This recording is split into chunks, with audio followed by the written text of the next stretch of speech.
घोड़की Village Development Organisation South Asia Partnership जे ताउन सां पीपल्स एक्शन फॉर क्लाइमेट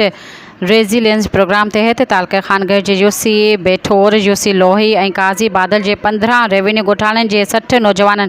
30 औरतुनि ऐं 30 मर्दनि जे मौसमियाती तब्दीली ऐं बहितर ज़राअत जे उनवान हेठि 4 ॾींहनि जी तरबियत जो इनेकाद कयो वियो, जंहिंमें मुख़्तलिफ़ ज़रई माहौलियाती माहिरनि जिनमें डॉक्टर मदन लाल सईद अहमद आरई DDO ज़राअत काटन रिसर्चर फ़खर इमाम ख़ासकेली VDO